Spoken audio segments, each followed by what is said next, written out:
And we're back, folks! What's up, guys? Welcome to BOWGO. Welcome to BOWGO.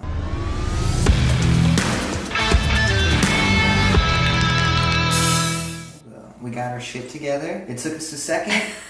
Really that first episode up, didn't we? What our issue was, or my issue was, is we had way too much content. He kept telling me, you gotta cut it down, you gotta cut it down. And I was like, I don't want to. It's all important. Like, you don't know shit. And then we did the recording, and then, yeah. It just smacked me in my face, and it was just a lot. It really wasn't terrible. It was just a lot, and we weren't quite prepared mentally to talk about all those subjects, all those things. What we decided is that we're going to just kind of like zone in on a couple different things. I think our niche is she's making up words here. She's not associated with that. I'll let you explain our niche. What we found is our niche, our common denominator is love. And not just loving each other, but love in general. And I think because I'm not a religious person, but I'm very spiritual, a lot of that is in line with Buddhism or Hinduism, even Christianity. But really, it just speaks from a place of compassion. Just kidding, I'm sorry. What the? Well, I'm done, I quit. I'm sorry. I don't know what you're doing.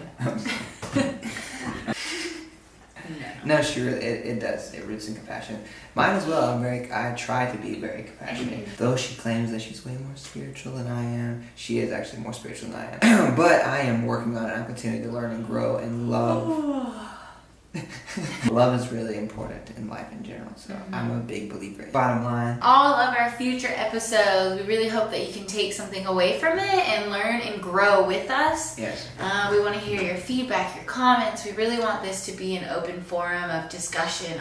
We love learning from other people, and we don't want to preach because a lot of this is like stuff we're still learning and trying to embody ourselves.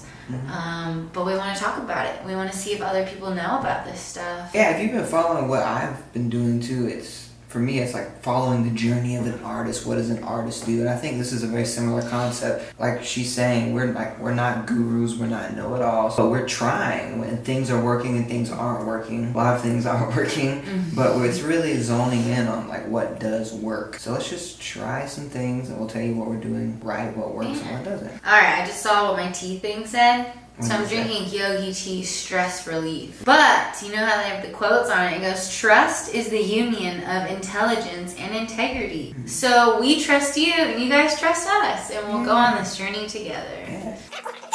So speaking of that, Jacqueline, ironically, really gave me this book to read. One of my favorites. Yes, I haven't finished it, but I've been reading it for like 7 months, and I'm on page 100. But I read 30 pages the other day. It's called Going on Being by Mark Epstein. It was when we were having this huge, horrible argument, and she was sleeping in, and I was like, yo, I'm gonna go read this book. And it talked about mindfulness, specifically there was just a section that talked about the storminess and the tranquility. Storminess and tranquility in relationships, like pretty much going from fighting to not fighting, and how Jacqueline's the type of person where we can just have this crazy blowout and fight and scream and just like, oh, I hate you, blah, blah, blah, blah, blah. And the next day she's like, oh, I love you so much, blah, blah, blah.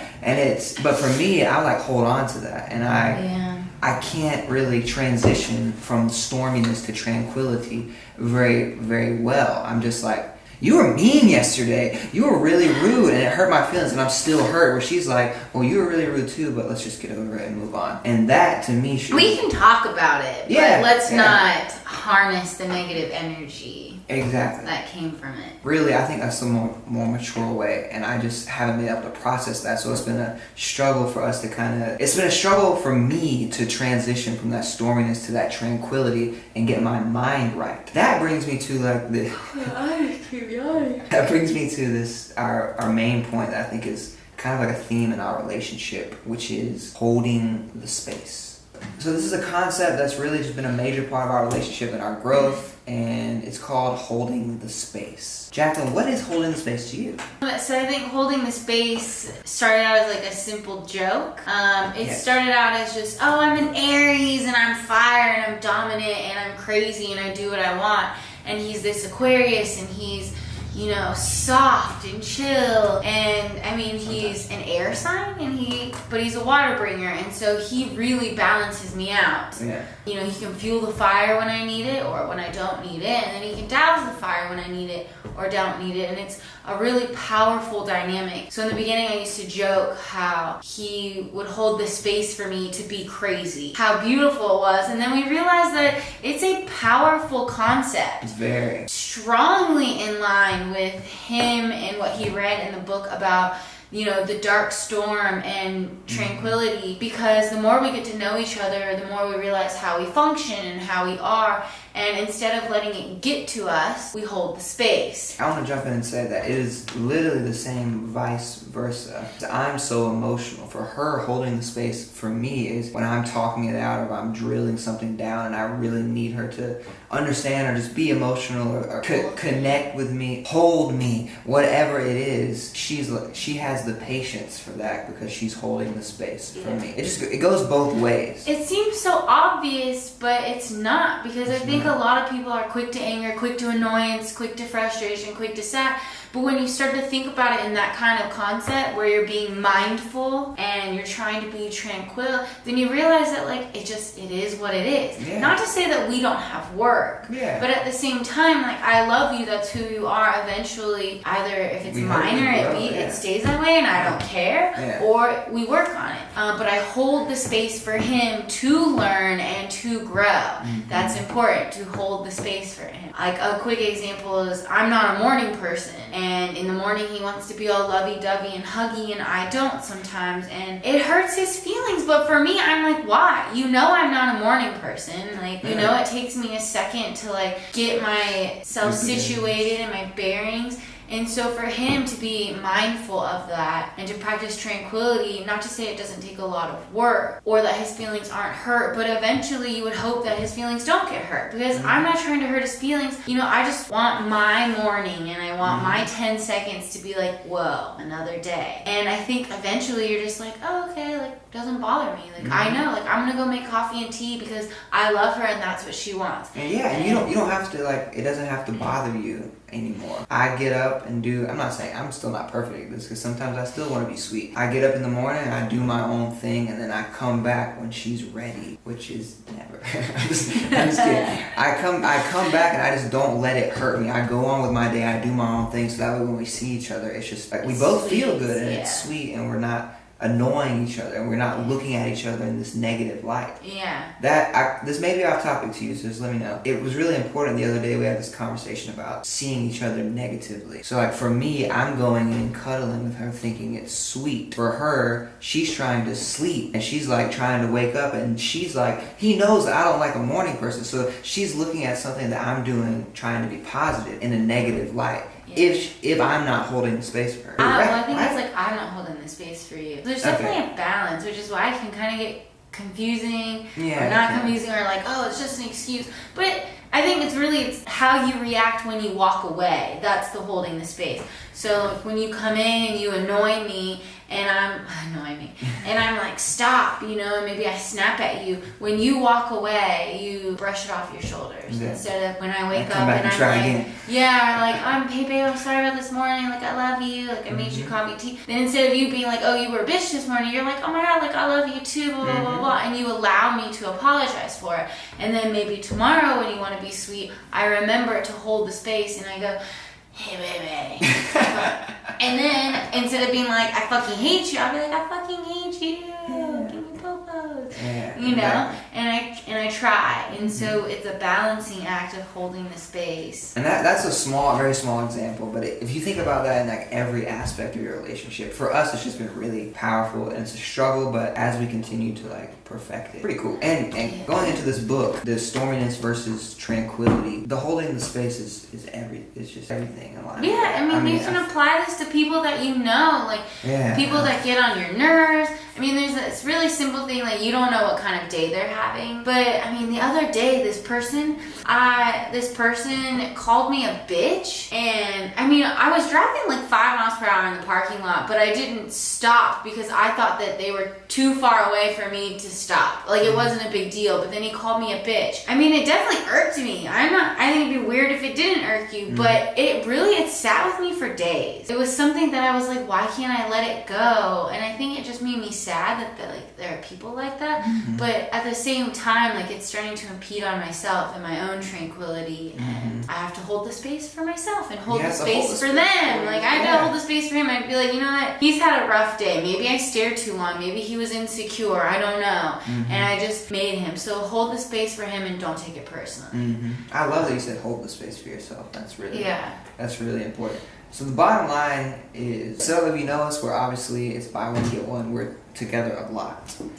And I think we've learned more and more about each other as gone along. Yeah. I mean, it's unusual to be in a relationship for a year, probably only know each other for a year, to have moved in like 3 months after that. I mean, it was really crazy. I think we're probably like hopeless romantics in that sense, and we were just like, we love each other. Let's just do the darn thing. But then I realized, like, sometimes that requires a lot of work. Not only are we learning to get to know each other, but we're learning a new business, and we're learning like how to live with each other. There's all of those things. And then we also have our own demons. And everybody has their own demons, and everybody has their own fucked up issues, whether they know it or not. And it takes time to figure that out. Yeah, we just had a new realization of a demon of mine, which for me is like, it's really introspective. I'm like, holy shit. I'm learning things about myself because she's already done a lot of work to find herself that I haven't had to do until her, and she's making me do it. But it's really cool for me because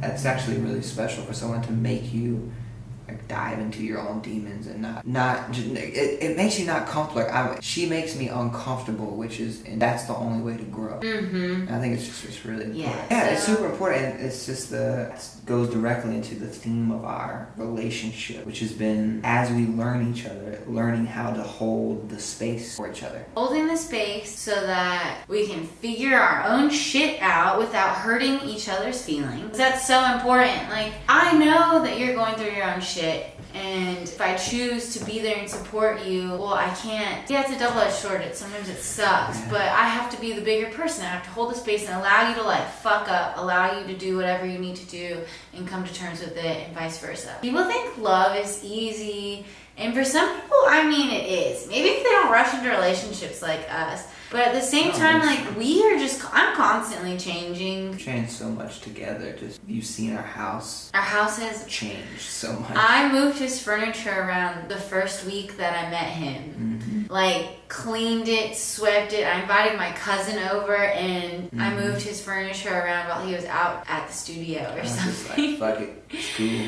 But it was so much better. It's not really even like, it's not about that we change so much. I don't think it's just we grow. I grow, and I think she does too. We just grow really fast. It's not like I'm a completely different person, really. It's just that the sides of me that I was not working on a year ago, I'm working on now. And the sides I was working on a year ago, I'm just like double as good at now. Yeah, because, okay, so you know how there's some people who are like, they're like constantly building their business, doing things, blah, blah, blah, blah, but then their house is a complete mess, but they don't even see the mess. Like, that's kind of him, right? So they say that's like, if anybody knows Jordan Peterson, he's always talking about cleaning his room. Like, it's time to clean your room. Pretty much it's a metaphor, like you're ignoring certain aspects of yourself.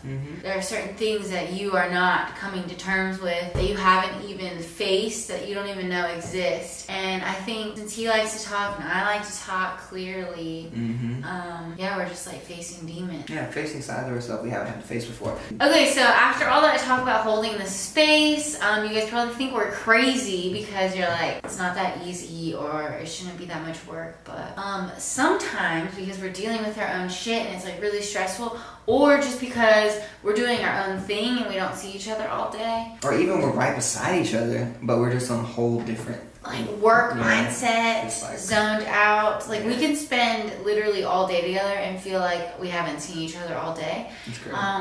And so what we like to do, and we really hope that you try to implement this in your own relationship, is eye gazing. Eye gazing? What's eye gazing? It's pretty much what it sounds like. We literally gaze into each other's eyes, and it's gonna sound so corny, but I was telling one of my friends the other day, what's so important about this, and I'm going to make a side note that eye gazing is actually done in a lot of rituals, and a lot of religions and spiritual peoples do this. But what I think is so awesome about it is that no matter who you try it with, you can't help but laugh. I mean, even telling you what eye gazing probably made you laugh. You're like, that's so fucking horny. First time I told him, he was like, what's the point? But I think if you try it and you like give your heart into it, you'll actually see results. So it's really funny because, you know, you sit down and let's say you're having a really shitty day or you just got in a fight with someone, you sit down, you look in your eyes, you can't help but laugh. Immediately there's that connection. It's so funny because like in the beginning that's how it was, but once you start doing it, it's almost like you say it, your face changes. Yeah. And then it's not really funny anymore. It's like you're really looking. I don't know. You're like looking. Well, I think it's like you don't know the path to get somewhere, and then you keep doing it, and all of a sudden now you can walk the path in the dark, yeah, right? Exactly, Does that make sense?